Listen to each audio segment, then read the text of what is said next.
I am on Patreon, and Patreon is a platform where I will upload interesting videos where you can learn astrology. Connect with me on Patreon and we will grow, and I will give you much more deep insights on Vedic astrology, and lot more secrets will be shared there.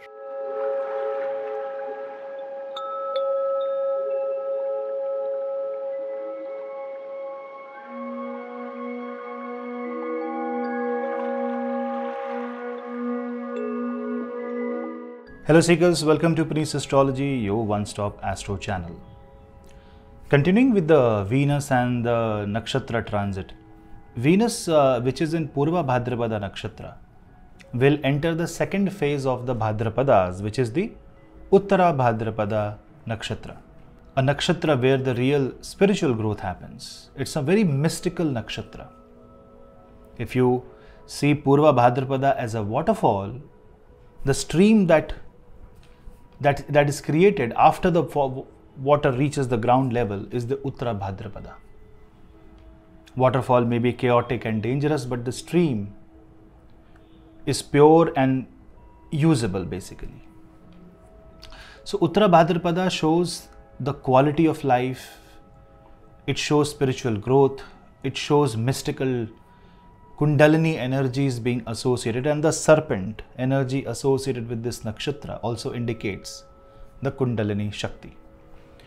So when Venus, the planet of love, romance, goes in this nakshatra, it's a very spiritually aligned Venus. It's a Venus that becomes highly tuned with the synchronicities of the life of the cosmos, and you become tuned with the divine. This is more like you accessing the Akashic records. This is you trying to focus, meditate, and figure out the realities of life. Now, the beauty does not lie in the material plane. The beauty lies in other dimensions. Your mind transcends the boundaries and you start looking at a very different level. So suddenly the small breeze that makes the leaves dance mesmerizes you. Suddenly the same sunset that you are used to see now catches your attention. Now the same sunrise is very beautiful. This sudden dance of cosmos appeals to you, and that is Venus in Uttara Bhadrapada, the next phase of spirituality. Now do not forget that this is an exalted Venus. Venus is very powerful in Pisces zodiac sign, but this nakshatra talks about Kshir Sagar. This is when the Amrit comes in your life and the elixir of immortality comes and awakens your Kundalini, and it kind of hits your solar plexus, it hits your Mooladhara chakra. The lower chakra gets triggered by this. So a lot of people will see their lower chakras being triggered in a positive way when Venus enters Uttara Bhadrapada Nakshatra. Let's talk more about that. But don't forget to subscribe. Hit the subscribe button because it's the subscription that has spread the word of astrology. It's really important for me. Please subscribe, like the video if you like, and share your comments in the comment box. Also share the videos among family and friends so the word of astrology spreads. If you want to take my consultation, you can drop me an email or give me a call to my team. The link is the phone number and the email ID is in the description box as well as on the screen. And if you want to follow me on Instagram for reels and other interesting stuff, Telegram for all notifications, all the links are in the description box. Let's start a quick view into the Venus transit in this very philosophical and mystical nakshatra. See, Venus is a materialistic planet. It's a planet that is responsible for your family life. It's responsible for your marriage. It's responsible for relations. It's responsible for you to enjoy this material plane. But all this enjoyment, all this existence is deeply connected to the Kundalini chakras, the 7 chakras of the Kundalini Shakti, the spiritual energy that lies within your body. Or if any of the chakra gets disturbed, that aspect of the life starts getting affected. If the lower chakra, the Mooladhara chakra gets affected, it creates insecurities, it creates problems and imbalances the relationship of your life. It creates fear. If the heart chakra, the Anahat chakra starts getting affected, if it weakens, you stop perceiving love. It kind of closes you. You will feel unable to express. If you have a lot to express but you can't speak up, if you can't talk, if you can't share, it closes your throat chakra. I'm not saying I'm an expert or I'm a Maha Yogi knowing every secret, but this is a basic observation that we usually see on the day-to-day life. While we discuss the Kundlis, horoscopes, talking to healers, getting and giving healing to different kind of people. So definitely there is a direct correlation of this nakshatra with the healing energies. So if Venus goes in this nakshatra, it has tremendous healing abilities. And here we are not talking about the exaltation property of Venus. We are talking about the exalted healing ability of Venus. The Uttara Bhadrapada nakshatra is a nakshatra where the journey to transform completes. The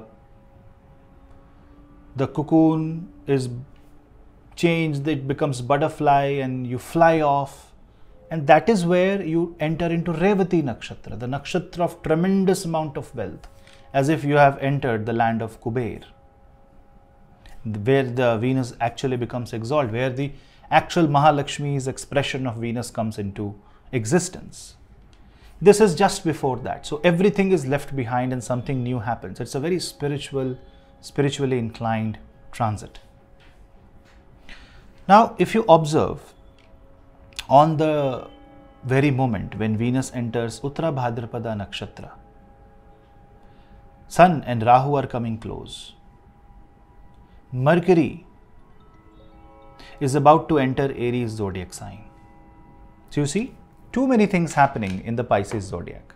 Sun and Rahu are coming very close, and in 5 days there will be eclipse after Venus enters this nakshatra. So Venus is going to see an eclipse right in front, and this is going to trigger a lot of spiritual, I will say this is going to manifest spiritually in a most beautiful way. I've not talked or discussed about this in the general transit video. I was waiting to share this information in the nakshatra video so that I can explain more precisely.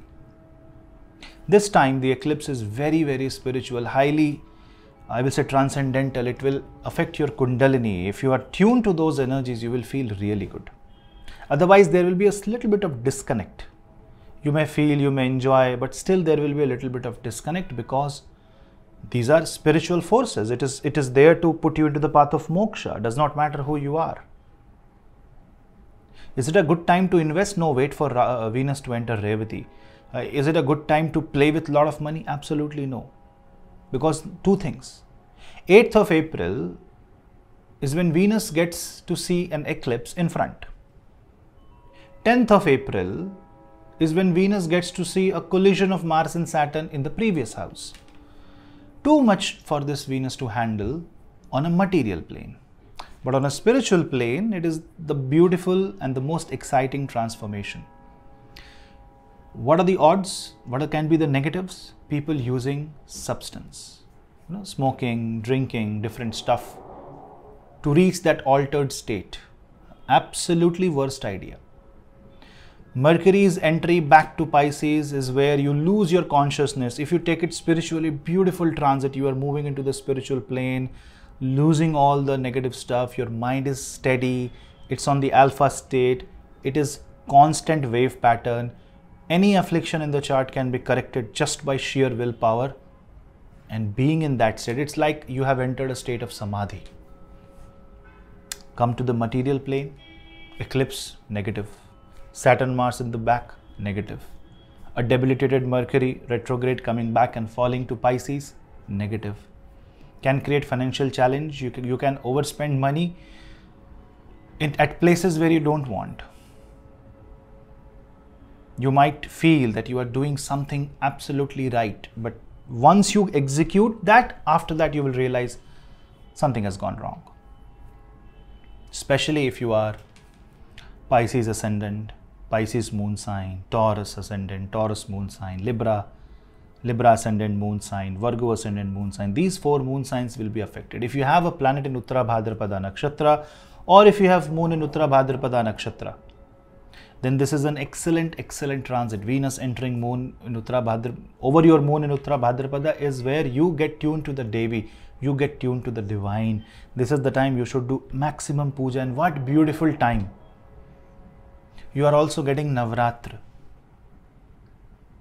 Navratra is coming exactly after the eclipse, exactly in this Venus in Uttara Bhadrapada period. People who are following the Devi sadhana, Devi upasana, will get the maximum benefit during this time. Now, come to the planetary association with Uttara Bhadrapada. It's about Saturn. Now, observe this. Saturn is behind Venus. The second from Venus is controlled by Mars, which is also with Saturn, behind Venus, 12th from Venus. And Jupiter is in second from Venus.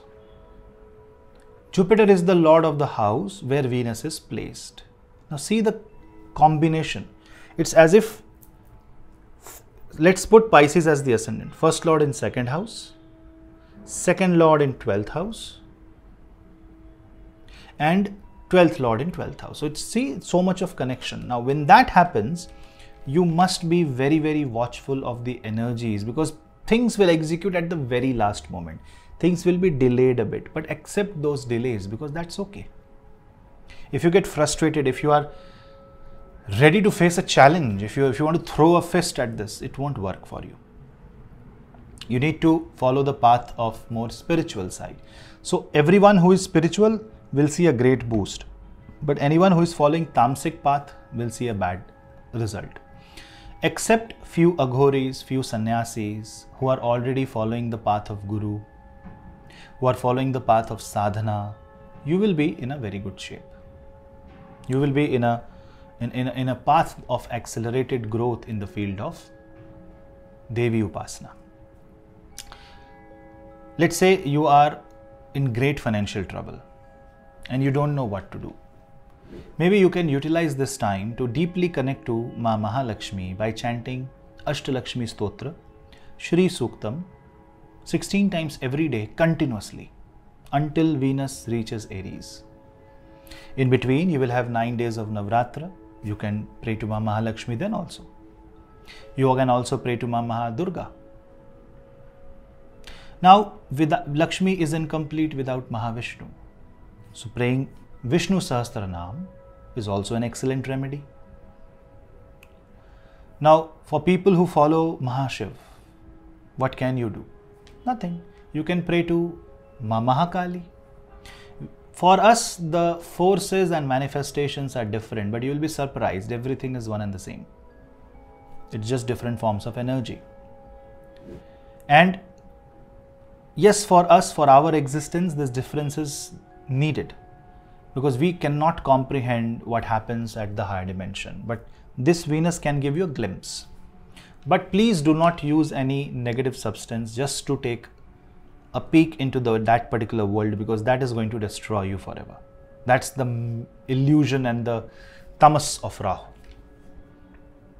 What you need to avoid is greed. What you need to avoid is any kind of jealousy, because this can create deep-seated emotions. Rather clear it out. Work on your lower chakras, meditate with rose quartz crystal, and chant on Bhagwan Ganesh mantra if you feel very scared, fearful.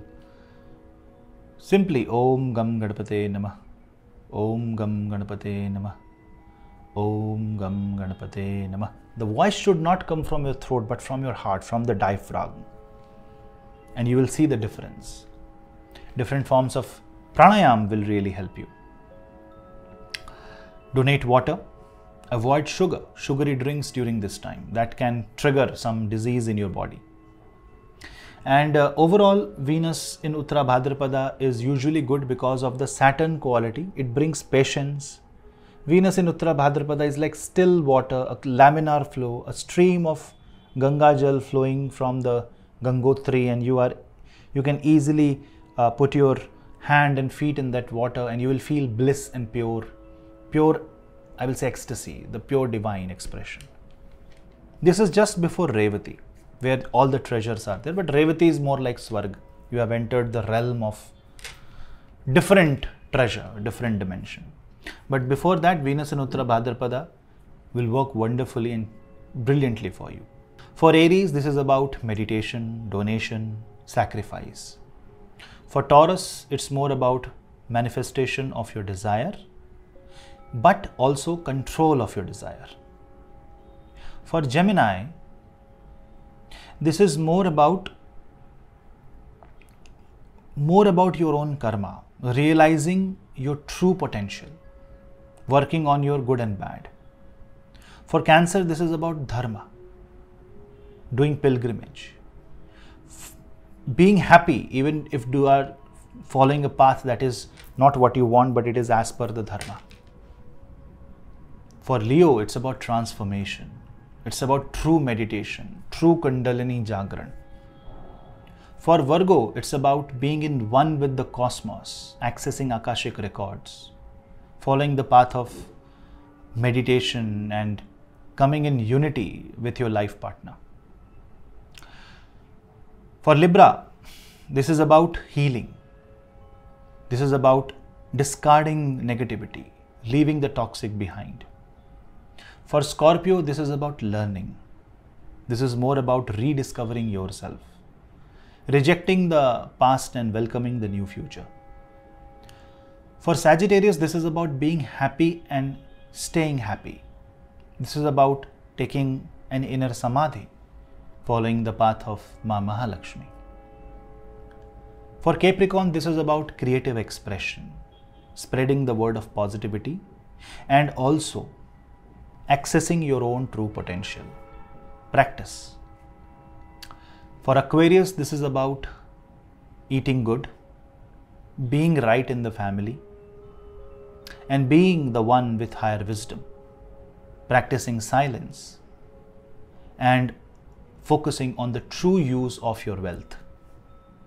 For Pisces, this is all about your own existence. This is about your own transformation.